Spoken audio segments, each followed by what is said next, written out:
8월 마지막 주일입니다.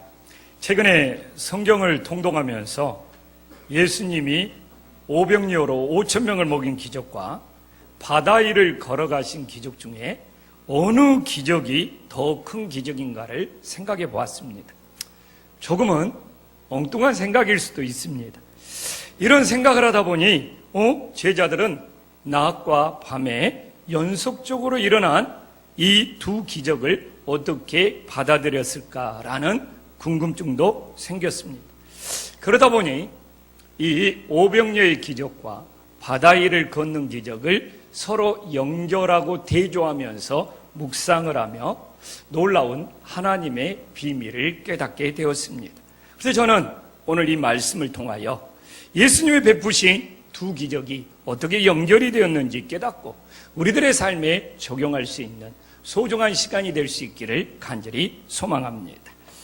오늘 본문에서 예수님은 빈들에서 보리떡 5개와 물고기 2마리로 5,000명을 먹이셨습니다.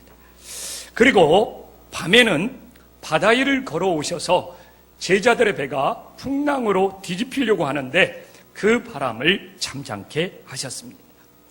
제자들은 이 예수님의 두 기적에 어떤 반응을 보입니까? 제자들은 오병이어의 기적이 끝난 이후에 15절에 보면 예수님을 임금으로 삼으려고 하는 무리들과 합세하였음을 알 수 있습니다. 제자들은 무리들과 합세하여 예수님을 임금으로 삼으면 너무 좋을 것 같아요. 불로소득으로 항상 배를 채울 수가 있을 것 같고, 예수님이 임금이 되면 한 자리 할 수 있는 출세의 길이 열릴 것 같은 그들의 이기심이 작동했음을 알 수 있습니다. 그러나 예수님은 산으로 올라가시고 제자들은 난이 저물어서 배를 타고 가다가 풍랑을 만났을 때, 마가복음 6장 49절에 예수님이 무리로 걸러올 때 예수님이 혹시 유령이 아닌가 두려워하고 있음을 알 수 있습니다. 우리가 생각했을 때는 낮에 5,000명을 먹이신 기적을 베풀었다면 밤에 무리로 걸어오는 것도 당연하게 받아들일 수 있는데, 그들은 낮에 분명히 예수님의 5,000명을 먹이신 기적을 체험했음에도 불구하고 밤에 예수님이 무리로 걸어온 걸 믿지 못하고 유령이라고 그들은 착각하고 있음을 알 수 있습니다. 그 이유에 대하여 마가복음 6장을 보면 떡 되시던 일을 깨닫지 못하고 도리어 그 마음이 둔해졌다고 말하고 있습니다. 제자들이 낮에 오병이어의 기적을 일으킨 예수님이 누구인지를 깨달았다면 밤에 바다 위로 걸어오신 주님을 유령으로 착각하는 영적인 둔함이 없었을 거라는 이야기입니다. 결국 오늘 오병이어의 기적과 예수님이 무리로 걸어오시는 기적은 서로 다른 사건인 것 같지만 예수님은 이 두 기적을 하나로 연결시키고 있습니다. 제자들은 낮에 오병이어의 기적이나 밤에 예수님이 무리를 걷는 기적에 모두 다 영적으로 제자들이 둔했다는 이야기를 하고 있습니다. 제자들이 영적으로 둔했다는 의미는 어떤 의미입니까? 오병이어의 기적은 무리들의 제자들의 만족을 채워주는 어떻게 보면 축복의 사건입니다. 그러나 바다에서 풍랑을 만나 배가 뒤집히는 사건은 고난의 기적임을 알 수 있습니다. 제자들이 영적으로 둔하지 않고 영적으로 깨어있다면 빈들에서 배를 채우는 축복과 바다에서 설사 풍랑이 일어나는 고난을 만났을지라도 예수님을 신뢰하는 마음이 같아야 한다는 겁니다. 우리도 제자들처럼 영적으로 둔하면 오병이어처럼 뭔가 내 배를 채워주고 만족스러운 일이 생기면 예수님을 향해 기뻐하고 감사하겠지만, 내 인생의 바다처럼 풍랑이 이는 고난이 닥치면 원망하고 불평할 수 있다는 겁니다. 저도 목사인지라 교회가 잘 되고 부응하면 막 하나님께 감사의 마음이 생깁니다. 그러나 교회에 어려움이 생기면 마음이 침체되고 낙심할 때가 있습니다. 왜 그렇습니까? 제자들처럼 제 영적인 상태가 둔하기 때문에 그러는 것이죠. 진짜 믿음은 교회가 잘 되든지 교회가 어렵든지 예수님을 향하여 신뢰하는 마음이 동일해야 된다는 것입니다. 우리 성도님들도 신앙생활을 하면서 순풍을 만난 듯 복을 받을 때가 있고 아니면 역풍을 만난 듯 고난을 받을 때가 있습니다. 영적으로 둔하지 않고 영적으로 깨어있다면 우리들이 순풍이든 역풍이든 하나님을 향하여 감사하고 신뢰하는 마음이 동일할 수 있기를 간절히 소망합니다.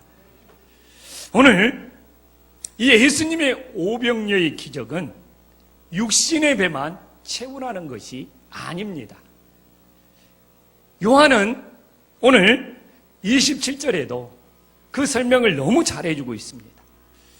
주님은 썩을 양식만을 위하여 일하지 말고 영생의 양식을 위하여 하라고 당부하고 있습니다. 그래서 예수님은 오병이어의 기적과 무리를 걷는 기적이 끝난 이후에 내가 오병이어의 기적을 통하여 너희들에게 떡을 먹은 것은 단지 육신의 배만 채우라는 것이 아니라 영생의 양식을 위하여 일하라는 하나님의 뜻이 있음을 알 수 있습니다. 그리고 35절에 영생의 양식은 바로 생명의 떡이 되신 예수님이 된다는 것을 요한은 너무 자상하게 설명을 해주고 있습니다. 그래야 오병이어의 기적은 단지 5,000명이 배를 채웠다는 것이 아니라 생명의 떡이 되신 주님을 우리가 떡을 먹듯이 그 생명의 떡이 되신 예수님을 우리 안에 모셔야지만이 영생을 얻을 수 있다는 것을 우리들에게 교훈하고 있습니다. 그래서 저도 오늘 예수님처럼 묻고 싶습니다. 우리는 무엇을 위하여 일하고 있습니까? 우리들이 오늘도 육신의 만족만을 위해 일하면서 살아가는 것이 아니라 영생의 양식을 위하여 일하면서 살아갈 수 있는 하나님의 자녀들이 될 수 있기를 간절히 소망합니다. 그럼에도 불구하고 지금 한국교회가 솔직한 심정은 영생이 아니라 육신의 만족을 위해 일하기 때문에 위기가 닥치는 겁니다.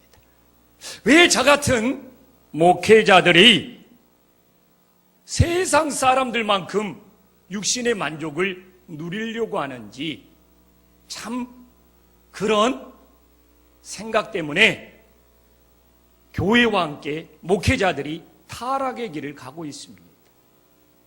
목회자는 육신의 만족이 아니라 영생의 양식을 위하여 일해야 되는데 왜 세상 사람들처럼 육신의 만족을 위해 세상 사람들보다 더 고급 승용차를 타고 다니려고 하고 왜 세상 사람들만큼 큰 집에서 살려고 하고 왜 세상 사람들이 누리는 걸 저 같은 목사들이 누리려고 하는 육신의 만족 때문에 사실 한국교회가 위기고 그런 육신의 만족을 누리려는 목회자들과 함께 한국교회는 타락의 길을 가고 있는 것입니다. 우리 오늘 한목사도 있고 우리 부교육자들도 있지만 목회자의 길을 간다는 것은 육신의 만족을 추구하는 삶이 아니라 영생의 양식을 추구하는 삶을 가기 위해서 목회자의 길을 가는 거 아닙니까? 그럼에도 불구하고 목회자가 되었는데도 여전히 세상 사람들처럼 목회자들의 육신의 만족을 누리려고 하기 때문에 한국교회가 이 위기에서 벗어나지 못하고 있다는 것입니다. 우리 성도님들도 목회자만큼은 아닐지라도 그래도 세상 사람들과 다른 구별점이 있다면 하나님을 믿으면서 우리 또한 육신의 만족만을 위해서 살아가는 것이 아니라 우리는 그래도 영생의 양식을 위하여 살아간다는 그 분별이, 그 구별이 있어야지 세상에 빛과 소금이 될 수 있음을 깨달으시기를 간절히 소망합니다. 우리들이 세상 사람들과 육신의 만족을 누리는 욕심이 다를 것이 없다면 우리들이 예수님을 따르는 제자의 삶이라고 어떻게 말할 수가 있겠습니까?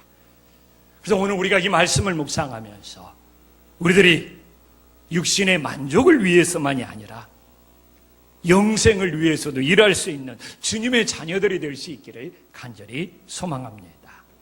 또한 제자들의 배를 타고 건너는데 큰 바람이 일어나서 파도가 쳤습니다. 사실 제자들은 어부 출신으로 노를 젓는 것이 얼마나 베테랑이겠습니까? 그러나 19절에 보면 자연의 재앙 앞에 10여리를 발악을 하다가 결국 자신의 기술, 자신의 경험을 포기하고 이제 될 대로 되는 시기 되고 말았음을 알 수 있습니다. 그러나 그렇게 자신의 경험, 자신의 지식으로, 자신의 노력으로 애썼던 이 어부들이 그렇게 풍랑을 헤쳐나오지 못했지만 21절에 보면 예수님을 배 안으로 영접하니까 풍랑이 잠잠해졌습니다. 어떤 영적인 교훈을 주고 있습니까? 우리의 경험, 우리의 지식으로 구원받을 수 없다는 것. 예수님을 우리 안에 모셔야지만이 구원받을 수 있는 강력한 메시지를 전해주고 있는 것입니다. 그러나 우리는 스펙이라는 내가 어떤 스펙을 쌓았느냐의 이 치열한 경쟁, 내 경험, 내 노하우 이런 것들을 내세우며 자랑하는 시대에 살아가고 있습니다. 이런 우리의 스펙이, 우리의 경험이 우리의 생명을 구원할 수 있습니까? 절대로 아닙니다. 오직 예수님을 배 안에 모셔야지만이 우리들이 구원받을 수 있는 생명입니다. 저는 지난주 좀 아들이 멀리 떠나서 아들과 함께 지내고 싶어서 휴가를 보냈습니다. 그리고 또 휴가를 보내면서 문 대통령 흉내를 낸다고 명경만리를 주문해서 조금 읽기도 했습니다. 그래서 지난주 휴가를 보내면서 잠시 제 목회를 돌아봤는데 목회를 하면 할수록 제 자신의 한계가 느껴지는 거예요. 야, 목회를 하면 할수록 내 힘이 붙이는 거예요. 그런데 하나님은 공교롭게도 오늘 말씀, 이 말씀을 붙잡고 묵상하게 하신 거예요. 오늘 말씀에 내가 한계를 느끼는데 어차피 너의 지식과 너의 경험으로 목회하는 것이 아니지 않냐? 주님 어쩌라고요? 저는 한계를 느끼는데 하나님은 그래서 네가 한계를 느끼는 거 당연하다. 오늘 본문을 묵상해봐라. 어부들이 얼마나 노젓는 기술이 뛰어나고 그런 경험이 출중하고 바다에 대해서 해박한 지식을 가지고 있겠냐. 그러나 자연의 재앙 앞에 아무것도 하지 못하고 주님을 바라보고 주님을 모셔야지만이 가던 길을 갈 수 있지 않냐. 저에게도 마찬가지라는 거예요. 그래, 너가 그렇게 한계를 느끼면 느낄수록 좋다. 그러나 그 바닥에서 너가 할 수 없게 정말 주님을 신뢰하고 주님께 맡겨야 되지 않느니? 이 본문이 저에게 주는 감동이고 은혜였습니다. 그렇다고 제가 이렇게 됐다고 완전히 정리된 건 아니에요. 정리가 안 되니까 주님 앞에 기도하는 거죠. 하나님, 제가 한계를 느끼지만 제 지식과 제 경험으로 오늘 제자들처럼 내 길을 헤쳐갈 수 없다면, 풍랑을 헤쳐갈 수 없다면 정말 제자들처럼 주님을 배 안으로 모시고 주님께 맡기게 해달라고 기도를 할 수 있었습니다. 오늘도 우리 성도님들의 어떤 지식, 어떤 경험도 여러분들을 구원하고 살릴 수 없습니다. 우리들이 진짜 구원을 받기 위하여 예수님을 우리 안에 모실 수 있는 믿음의 역사가 일어나기를 간절히 소망합니다. 우리가 오늘 오병이어의 기적과 무리를 걷는 기적을 살펴보면 전하는 교훈이 똑같아요. 오병이어의 기적도 생명의 떡이 되신 예수님을 우리 육신의 배로 모셔야지만이 우리가 영생을 얻을 수 있다. 바다 위를 걸어오신 예수님도 풍랑이 일어나는 이 세상 속을 헤쳐나갈 수 있고 구원받을 수 있는 길은 유일하게 예수님을 배 안에 모시는 그 길밖에 없다는 것을 증거하고 있습니다. 이 두 사건이 정말 다른 사건이처럼 별개의 사건인 것처럼 보이지만 하나의 주제를 예수님을 우리 안에 모셔야지만이 우리의 생명이 살 수 있다는 것을 어떻게 보면 연결하여 연속적으로 강조하고 있음을 알 수 있습니다. 그러면 오늘 이 두 기적에는 어떤 차이가 있습니까? 그런데 이렇게 두 기적에는 분명히 차이가 있는데 이 차이가 대조를 이루면서 오히려 뭔가 조화를 이루고 있음을 알 수 있습니다. 참 신비한 본문이에요. 오늘 오병이어의 기적과 무리를 걷는 기적은 어떤 차이가 있습니까? 첫째로 시간적인 차이가 있습니다. 오병이어의 기적은 낮에 일어난 사건입니다. 예수님이 바다 위를 걷는 기적은 밤에 일어난 사건입니다. 저는 예수님께서 이 두 기적을 의도적으로 낮과 밤을 대조시키고 있다는 것을 우리는 부인할 수가 없습니다. 낮에 이 빛 가운데 있으면 우리들이 복받는 인생이요. 이 밤에 어둠에 있는 인생은 고난과 시련을 받을 수밖에 없다는 것을 대조적으로 우리들에게 증거하고 있음을 알 수 있습니다. 그런데 하나님이 만드신 자연의 법칙은 낮과 밤이 매일매일 순환을 합니다. 이처럼 우리의 인생도 고난의 밤과 축복의 낮이 순환할 수밖에 없다는 것을 이 낮과 밤을 대조하면서 자연의 법칙을 통하여 우리들에게 메시지를 전하고 있는 겁니다. 오늘도 우리들이 낮에 있지만 시간이 지나면 밤이 됩니다. 설사 오늘 내 인생은 지금 형통하다고 낮에 빛 가운데 있는 것처럼 복을 받고 있다고 말하지만 또한 시간이 지나다 보면 인생에 풍랑이 이런 고난이 닥칠 수도 있는 겁니다.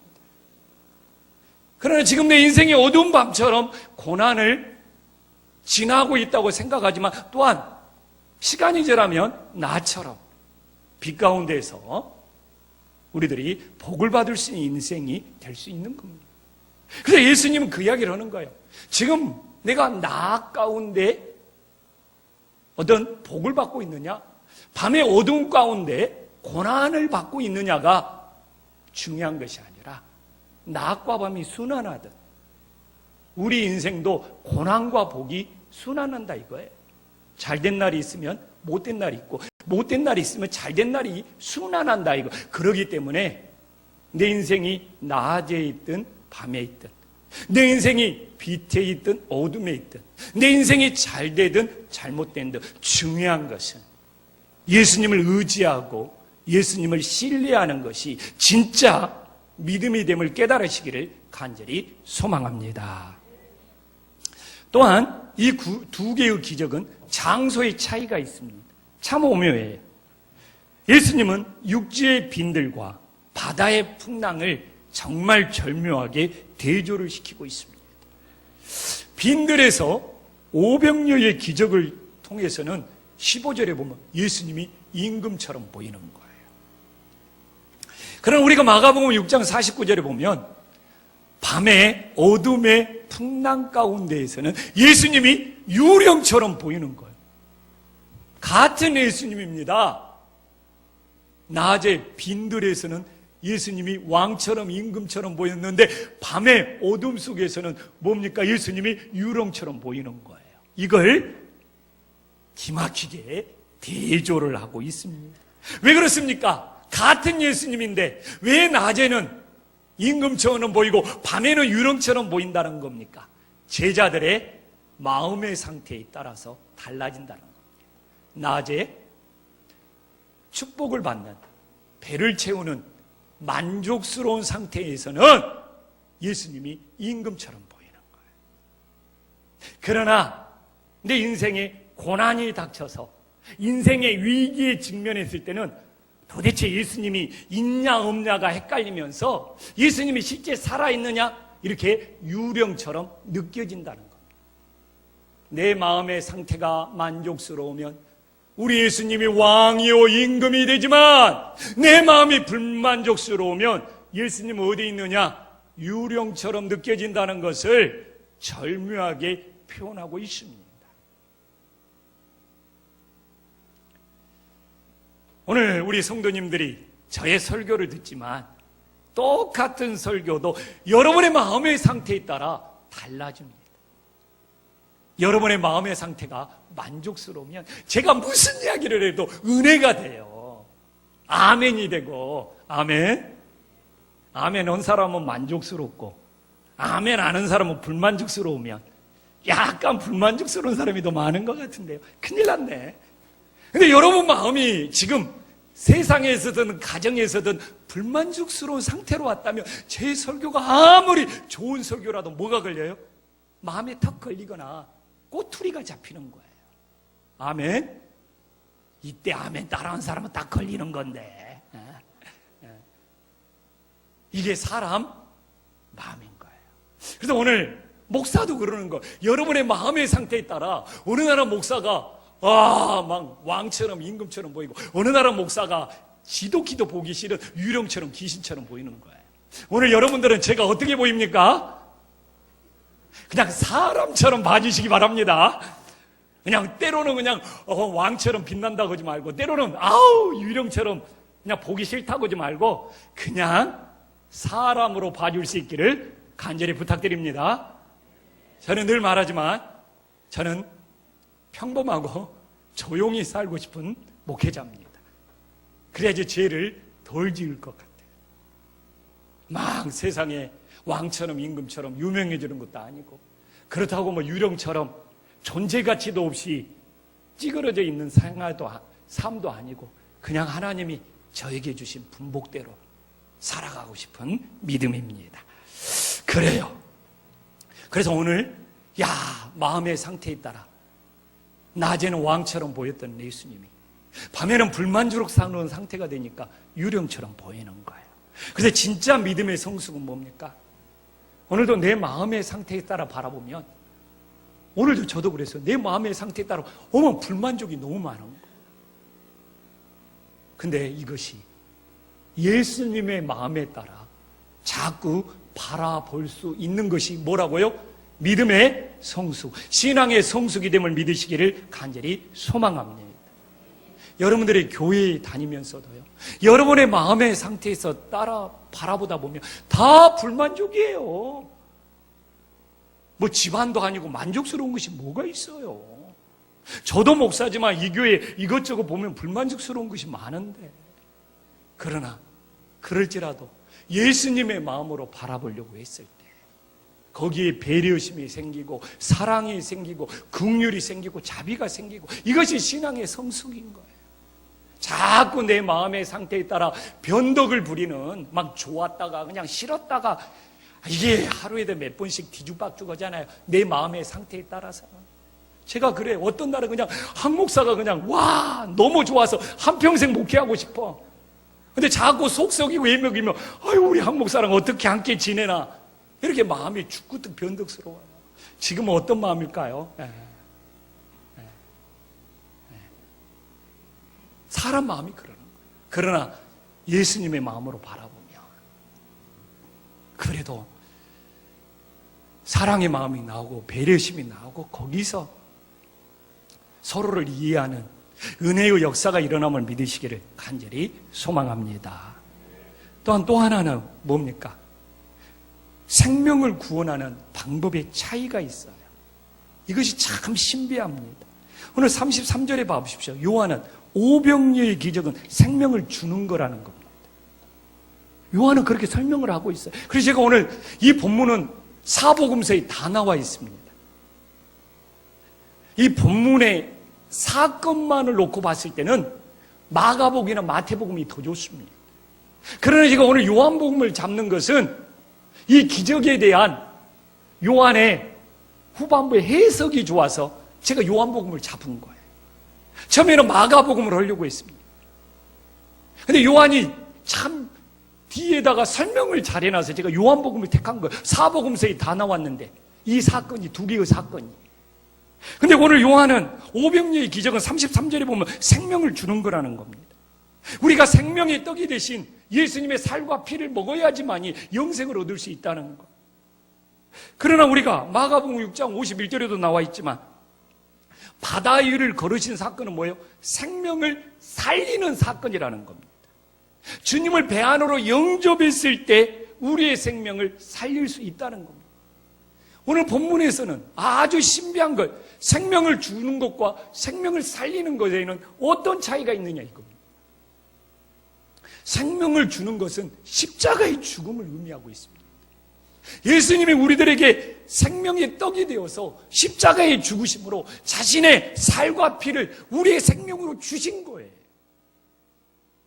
그러면 생명을 살리는 건 뭐냐? 예수님이 다시 부활하신 겁니다. 저는 오늘 사실 엉뚱한 질문으로 시작했습니다. 유치하죠? 어느 기적이 더 크냐? 그러나 이 어느 것이 기적이 크냐를 대조하다 보니까 하나님의 놀라운 신비를, 뜻을 깨닫게 되네요. 오병이의 기적은 예수님이 생명을 주는 십자가의 죽음을 의미하고 있고, 예수님이 풍랑 바다 위를 걷는 사건은 그들의 생명을 살리잖아요. 예수님이 다시 생명을 살리는 부활의 사건을 의미하면서 이것이 한 쌍으로 조화를 이루고 있습니다.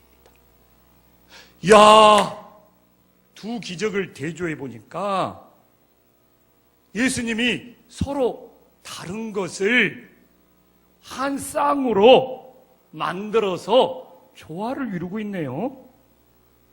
서로 대조를 이루는 낮과 밤이 한 쌍이 되고 있고, 서로 대조를 이루는 육지와 땅이 한 쌍을 이루어서 조화를 이루고 있고, 낮의 그 복과 밤의 고난도 한 쌍이 되어서 조화를 이루고 있고, 심지어는 생명을 주는 죽음과 생명을 살리는 부활도 한 쌍을 이루어서 조화를 이루고 있네요.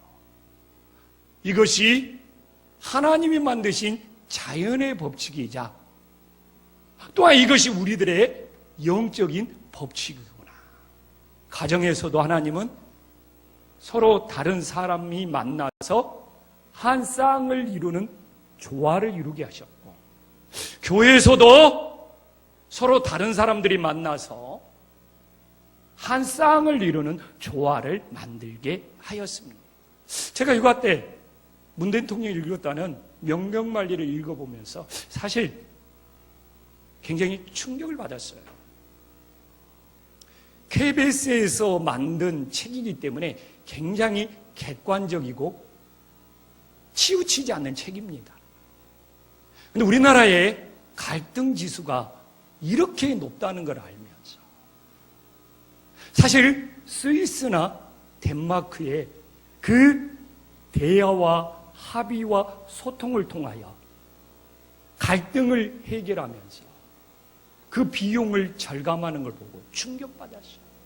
우리나라는 갈등 지수가 너무 높아서 이 갈등과 대립으로 너무나 막대한 비용의 손실을 겪고 있는 거예요.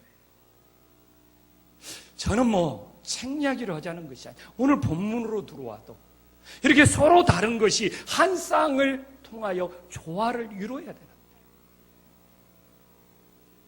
왜 나와 다르면 상대방은 사라져야 되고 상대방은 없어져야 되고 상대방과 부딪혀야 되고 상대방과 충돌해야 되는지, 오늘 다 서로 다른 것들이 만났습니다. 낮과 밤, 육지와 바다, 어둠과 빛, 죽음과 부활. 그러나 한 쌍으로 조화를 이루니까 구원의 역사가 일어나네. 우리나라에서 보수는 다 없어져야 됩니까? 진보는 다 종북입니까? 아니에요.